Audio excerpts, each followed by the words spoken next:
के प्रधान ठसके से बंदे हैं, उनको भी मैंने काफी बार व्यक्तिगत जाकर उनको मैंने बहुत बार बोला भी है कि इसको साफ करा दिया जाए या इसको फिर पक्का करा दिया जाए। उसके बावजूद भी कोई सुनवाई नहीं। 1200 गांव का ये मेरा गांव है नगला अहमद, उसके बावजूद भी बताओ ये 1200 आदमियों का पानी छोटे से नाले में, कच्चे नाले में कैसे जाएगा बताइए आप। हमारे जो विधायक जी हैं वो एक मोदी जी की लहर में बने हैं।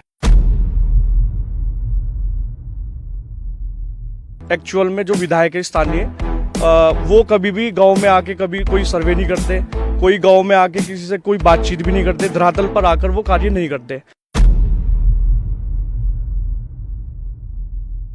नमस्कार, आप देख रहे हैं द न्यूज वाला नेटवर्क और मैं हूं आपके साथ हेमंत। इस समय हम लोग हैं नगला अहमद गांव में, जो कि पड़ता है झबरेड़ा विधानसभा में। यहाँ के लोगों का मैसेज हमें मिला था। बेसिकली अंकुर सैनी जी जो है युवा विधानसभा पहुंचे थे और वहां पे भी आपने झबरेड़ा की समस्या को उठाया था और इन्हीं का मैसेज मिलने पर हम लोग पहुंचे हैं झबरेड़ा विधानसभा नगला अहमद गांव में और समस्या जो इन्होंने बताई थी वो दिखाने की कोशिश कर रहे हैं। ये छोटी सी समस्या है या फिर ज्यादा बड़ी है, अब बात करेंगे। लेकिन नाली की जो समस्या है इन्होंने पहले भी उठाई थी और शायद इस यहाँ के जो जनप्रतिनिधि हैं उनको अवगत कराया था इस समस्या से, लेकिन इसका निदान अभी तक नहीं हो पाया है। उसी विषय में बात करने के लिए हमारे साथ मौजूद है सर ही बात करेंगे अंकुर सैनी जी। बहुत बहुत स्वागत आपका।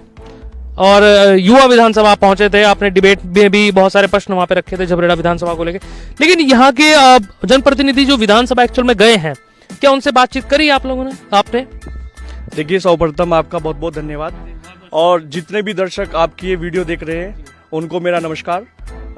युवा विधानसभा सत्र में 4 दिन के लिए मैं गैरसैंण भी गया था और यहाँ की जो स्थानीय मुद्दे हैं वो हमने वहाँ रखे भी थे।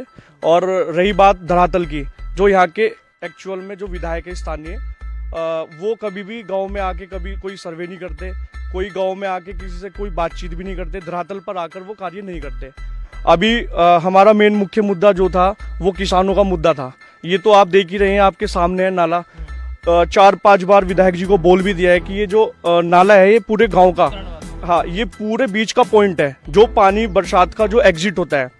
आप देखिए ये कितना छोटा नाला है। 1200 गांव का ये मेरा गांव है नगला अहमद, उसके बावजूद भी बताओ ये 1200 आदमियों का पानी छोटे से नाले में, कच्चे नाले में कैसे जाएगा बताइए आप। जब बरसात होती है तो यहाँ पर पानी भर जाता है और पानी भरने से सड़क खराब हो जाती है। और अभी हाल ही में अभी मुद्दा जो चल रहा था किसानों का, उसमें किसानों का भुगतान, उस पर भी हम लोग बातचीत करेंगे किसानों के मुद्दे पर भी, क्योंकि आप विधानसभा गए हैं। हम ये जानने की कोशिश कर रहे हैं क्या आपने इसको लेकर क्या लोकल गवर्नेंस को, प्रधान को या विधायक जी को अवगत कराया है पहले? ये काफी बार अवगत कराया है। कितनी बार लगभग? आप यहाँ पर मौजूद भी हैं सब, बहुत बार, 4-5 बार अवगत कराया है। और हमारे जो गांव के प्रधान ठसके से बनते हैं उनको भी मैंने काफी बार व्यक्तिगत जाकर उनको मैंने बहुत बार बोला भी है कि इसको साफ करा दिया जाए या इसको फिर पक्का करा दिया जाए। उसके बावजूद भी कोई सुनवाई नहीं है। तो लोकल गवर्नेंस और जो स्टेट गवर्नमेंट के जो एग्जीक्यूटिव लेजिस्लेटिव असेंबली के जो मेंबर हैं उनके द्वारा भी कार्य नहीं हुआ जी। और आपने मुद्दे भी ये उठाए थे, तो जब आप विधानसभा पहुंचे थे तो आप यहाँ के प्रतिनिधि ने आपसे बातचीत करी होगी, क्योंकि आप ये लेकर गए थे मुद्दे, तो क्या बातचीत हुई थी आपकी? मेरी देशराज जी से भी बात हुई थी फोन पे। उनको जैसे पता चला था कि मैं 4 दिन के लिए युवा विधायक बनकर झबरेड़ा प्रतिनिधि करके मैं वहां जा रहा हूं, तो उनसे भी बात हुई थी। उस समय वो हॉस्पिटल में थे, उन्होंने मेरे से थोड़ी सी बात की थी। उन्होंने बोला था थोड़ा ध्यान रखना झबरेड़ा विधानसभा का। कैसा ध्यान रखना? मतलब कि ज्यादा वो मत बोलना कि यहाँ पर बहुत समस्याएं हैं, लेकिन मैंने जो समस्या एक्चुअल थी धरातल की वो मैंने अपने विधानसभा में अपने वहां पर रखी सत्र में, जिसपे बजट जो मतलब वहां पर फैक्स हुई है वो सब चीज नोट भी की गई और वो उस पर काम भी होगा। एक्चुअल में क्या दिक्कतें हैं विधानसभा की? आप देखते हैं जब आप विधानसभा पहुंचे तो क्या दिक्कतें आप देखते हैं झबरेड़ा विधानसभा में? क्योंकि हम लोग भी काफी बार रिपोर्ट कर चुके हैं, चाहे वो रोड को लेकर हो या फिर शौचालय की स्थिति को लेकर हो झबरेड़ा विधानसभा में। तो क्या एक्चुअल आप मुद्दे मानते हैं कि झबरेड़ा विधानसभा में है? बिल्कुल। देखिए, सबसे बड़ी जो कमी है झबरेड़ा विधानसभा में, वो हमारे जो विधायक जी हैं वो एक मोदी जी की लहर में बने हैं। ठीक है, उनकी अगर आप कार्यशैली देखोगे या फिर आप उनका मतलब एटीट्यूड या कुछ भी पर्सनैलिटी देखोगे, आप देख के बता ही नहीं सकते कि वो विधायक जी हैं। अभी मेरे दोस्त ने उनके पास मतलब गए थे किसी काम को लेके, किसी विषय पर, तो उन्होंने बोला कि अभी मेरे पास समय नहीं है, मैं 2022 की तैयारी कर रहा हूँ चुनाव की। तो आप बताओ, अगर उनके पास जो जनता है, आम जनता, अगर वो अपना कार्य लेके जाती है तो अगर विधायक जी अभी से ही बोल रहे हैं कि मैं 2022 की तैयारी कर रहा हूं, तो ये कितनी बड़ी विडम्बना है। उनको जनता ने जनप्रतिनिधि के रूप में चुना है, अगर वो इस चीज को बोलेंगे तो फिर कैसे वो जनता की सेवा कर पाएंगे। और वो मैं उनसे बताना चाहता हूँ, मैं विधायक जी को साफ साफ, अगर वो वीडियो भी देख रहे होंगे तो मैं उनको बता भी दूंगा कि अभी हाल ही में किसानों का मुद्दा था, पेमेंट नहीं हो रही थी, किसान इतना परेशान था कि हमारे यहाँ गुड़ मंडी पड़ती है मंगलोर की, वहां पर जाके धरना प्रदर्शन किया। विधायक जी को बोला कि भाई हमारी समस्या सुनो, उसके बावजूद नहीं उन्होंने सुना। गांव के लोग इकट्ठे होकर एसडीएम के यहाँ भी गए, रुड़की कचहरी पे जाके धरना भी दिया। मैं कहता हूँ विधायक जी से, अगर विधायक जी 2 घंटे के लिए किसानों को अपना पूर्ण समर्थन दे देते, या अगर रोड पर वो बैठ जाते वहां पर कि मैं यहाँ से नहीं उठूंगा जब तक मेरी जनता का पेमेंट नहीं होगा, क्योंकि ये वो जनता है जिन्होंने मुझे वोट दिए हैं। अगर विधायक जी पूर्ण समर्थन दे देते और जनता का मुख्यमंत्री जी को सीधा सीधा टारगेट करके बोलते कि जब तक इनका पेमेंट नहीं आएगा मैं यहाँ से नहीं उठूंगा, तो मैं दावे से कहता हूं कि आज उनको 2022 की तैयारी करने की आवश्यकता ना पड़ती। अगर उनको पार्टी भी ना टिकट देती ना 2022 में, तो यहाँ की जो आम जनता है वो उनको निर्दलीय रूप में चुनाव जिताने का काम करती। लेकिन आप खैर आप भी विपक्षी भूमिका शायद निभा रहे हैं, तो लेकिन यहाँ से तो आप सरकार की तरफ से पक्ष रखने गए होंगे शायद। देखिए, मैं अभी विपक्ष पक्ष की बात नहीं हो रही यहाँ पे, ये एक तो आम जनता जो पीड़ित है उनकी बात चल रही है, पार्टी की तरफ से नहीं पहुंचे। नहीं, मैं देखो किसी पार्टी से मेरा कोई वो नहीं है। मैं हमारा एक मंच है पिछड़ा बहुजन एकता मंच, मैं उसमें भी कार्यरत हूँ, तो मुझे कोई पार्टी से कोई किसी पार्टी का मोहताज नहीं हूँ मैं। लेकिन अब पार्टियां देखेंगी, ऑफर कर दें आपको फिर? नहीं, ऑफर करेंगी। देखिए, अभी 2022 सिर पे है, चुनाव भी आने वाले हैं, तो अभी 2022 में अगर देशराज जी का अगर टिकट होता है तो मैं बिल्कुल 101% कहता हूँ कि वो नहीं जीतेंगे।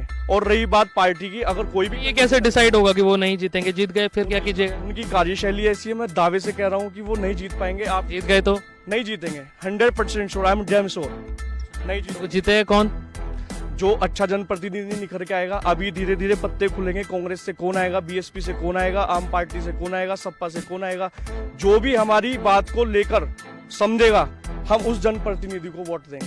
अच्छा, युवा होने के नाते आप किस तरीके से देखते हैं जो चुनाव है 2022 के होंगे, फिर से शायद आप जाएं डिबेट में, तो किस तरीके से आप देखते हैं 2022 के चुनाव को और झबरेड़ा विधानसभा को? देखिए, आज का जो जमाना है वो युवाओं का जमाना है, ठीक है। जिस ओर युवा चलता है उस ओर जमाना चलता है। और चुनाव तो नहीं लड़ जाएगा 2022 में? नहीं, अभी चुनाव लड़ने की ऐसी कोई इच्छा नहीं है। अगर जरूरत पड़ी तो, आवश्यकता पड़ेगी तो बाद में देखेंगे, लड़ेंगे।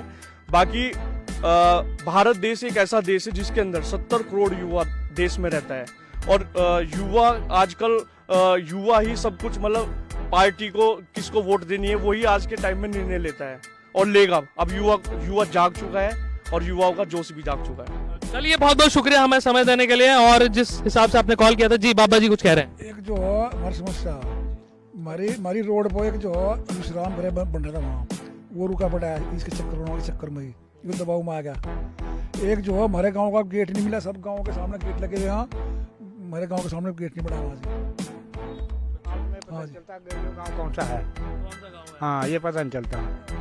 कैसे सब जगह तो लगे हैं बोर्ड, वो ग्रीन लगे, हमारे यहाँ लगना था, ये नहीं लगा, हमारे यहाँ लग रहा। और अभी हमारे गांव में एक बस स्टॉप के लिए हमने विधायक जी को बोला था कि आप हमारे बस स्टॉप का एक निर्माण कराइए। वो पता नहीं कैसे कैसे 2 साल में बोल के वो निर्माण स्टार्ट हुआ था, लेकिन विडम्बना देखिए, वो बीच में ही रुका पड़ा है। उसकी जो बजरी ईंट है वो बीच में ही ऐसी तहस नहस हो रखी है। वो पता नहीं, उनको समय नहीं है ना। तैयारी इसलिए कर रहे हैं क्योंकि उनको पता है कि मैं अगर तैयारी अभी से नहीं करूंगा तो मैं इस बार नहीं जीतूंगा, और गारंटी वो नहीं जीतेंगे। तो किस तरीके से होगा, आखिरी सवाल ले लेते हैं आपसे, किस तरीके से होगा 2022 का चुनाव झबरेड़ा विधानसभा का? 2022 का जो चुनाव होगा वो जनप्रतिनिधि देखा जाएगा कि वो उसकी मतलब वो किस पार्टी से है, और वो उसकी छवि, वो ईमानदार, मतलब सब कुछ सर्वे करके तब उसको हम वोट देंगे। मान लीजिए कांग्रेस से, आम आदमी पार्टी से ईमानदार कैंडिडेट आपको दिख गया, फिर क्या कीजिएगा? बिल्कुल हम आम पार्टी को देंगे। सबका वोट का अधिकार अपना अपना होता है। सब जिसको ये एक देखो, ये लोकतंत्र है, इसमें सबको अधिकार है अपना वोट देना। तो जिसको जो अच्छा लगेगा वोट उसको वहीं दिया जाएगा। लेकिन इस बार जनता जाग चुकी है। ऐसे जो देशराज करनवाल जी जो हमेशा विवादित बयानों में रहते हैं, घिरे रहते हैं, तो ऐसे कोई विधायक को कोई वोट नहीं देगा। ये आपका पर्सनल निर्णय, और देखना होगा जिस नाले के लिए उन्होंने बुलाया था वो नाला भी आप दिखा दीजिए शिवम। एक बार झबरेड़ा विधानसभा में नगला अहमदी गांव है, और नाले को लेकर यहाँ पे समस्या पैदा हो गई है। लेकिन युवा ने कहा जो पार्लियामेंट विधानसभा पहुंचे थे, युवा विधानसभा पहुंचे थे, डिबेट में ये मुद्दे लेकर गए थे जबरेड़ा विधानसभा के।